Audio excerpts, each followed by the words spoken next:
नमस्कार, स्वागत है आपका मेरे फिर से एक शॉर्ट्स व्लॉग के थ्रू।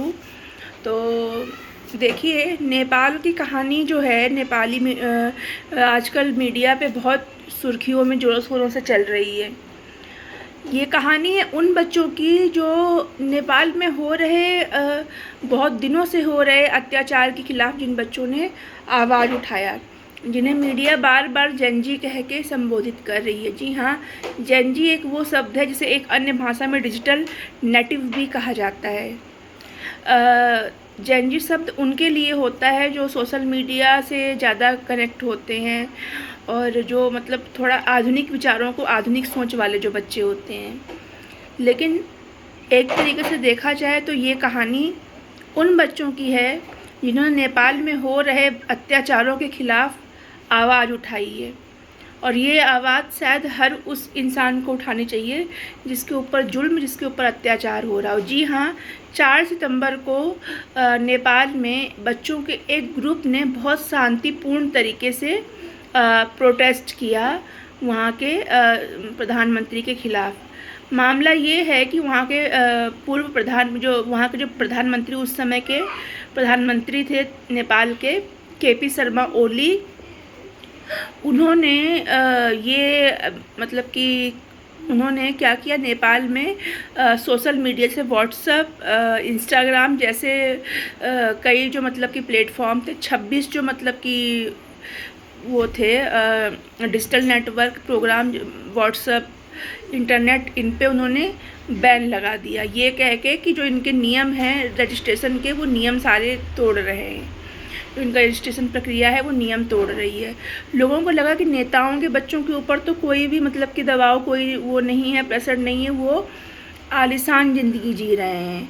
हालांकि देखा जाए तो नेपाल में भाई भतीजावाद जो है वो काफ़ी मतलब दिनों से चल रहा है। नेपाल साउथ एशिया के सबसे करप्टेड देशों में से एक है। नेपाल का 2021 का बंधु घोटाला 54,600 करोड़ रुपए का, 2023 में नेपाल के कोऑपरेटिव बैंक का घोटाला जो 13,600 करोड़ रुपए का था।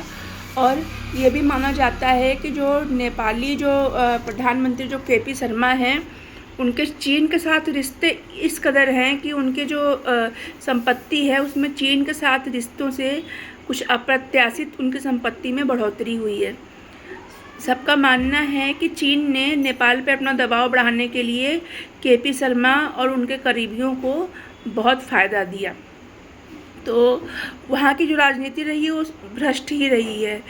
तो इससे बच्चों ने प्रोटेस्ट किया, हैशटैग नेपो किड्स और हैशटैग नेपो बेबीज़ के उन्होंने कई पोस्टर जो है वो लगा के शांतिपूर्ण तरीके से प्रदर्शन कर रहे थे। 8 सितंबर को नेपाल के सरकार ने ये आदेश दिया कि भीड़ पर गोली चलाई जाए। वो बच्चे जो चुपचाप शांतिपूर्ण प्रदर्शन कर रहे थे, 8 सितंबर पे उन पे अंधाधुंध फायरिंग की जाती है। इस फायरिंग में जो आंकड़ा बताया जा रहा है उसमें 22 से 23 बच्चे मरे और 300 घायल हुए। एक 22 साल का बच्चा जिसकी फ़ोटो बार बार सोशल मीडिया पे वायरल हो रही है, संसद भवन के सामने गोली लगने से वहीं दम तोड़ देता है। एक वीडियो जो बहुत तेज़ी से वायरल हो रहा है जिसमें किसी बच्चे का, किसी स्टूडेंट का जूता है वो खून से सराबोर है। इस जूते के लिए भी लोगों ने हैशटैग ब्लडी शू नेपाल के नाम से लोगों ने हैशटैग बनाया।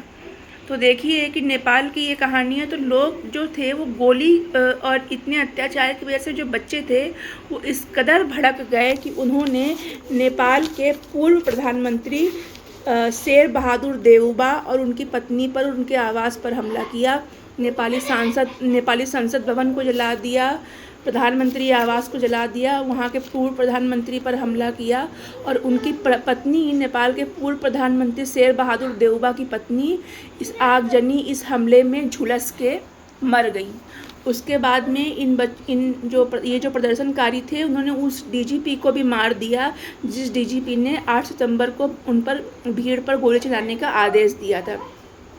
इतने पर भी ये खून खराबा थमा नहीं। नेपाल के वित्त मंत्री विष्णु पौडेल को गली में दौड़ा कर घसीटते हुए मारा गया। उसके बाद नेपाल के ऊर्जा मंत्री दीपक खड़का के घर से लाखों रुपए उड़ाए गए। ये पहली ऐसी इतिहास में बात होगी जहाँ पे नेपाल की राजनीति जो है उसका 38 घंटे में तख्ता पलट हो गया। ये सिलसिला कब तक थमेगा, कब तक ये सिलसिला रुकेगा, इसका तो कुछ पता नहीं है, लेकिन ये कहानी जो है वो सबके लिए एक मिसाल बन गई है। और राजनेताओं को, जो भ्रष्ट राजनेता हैं, उन्हें ये सिखाती है कि जब जो पब्लिक है जिसका वो टैक्स देती है, जो वो अपना जो कि फ़र्ज अदा करती है, जब उसके ऊपर अत्याचार होगा तो वो जब हिसाब लेने पे आएगी, जो ये आम जनता है, तो वो जो है वो हिसाब अपना लेकर रहेगी। देखिए नेपाल में ये खून खराबा और ये जो खूनी खेल है ये कब तक शांत होता है। जय हिंद, जय भारत।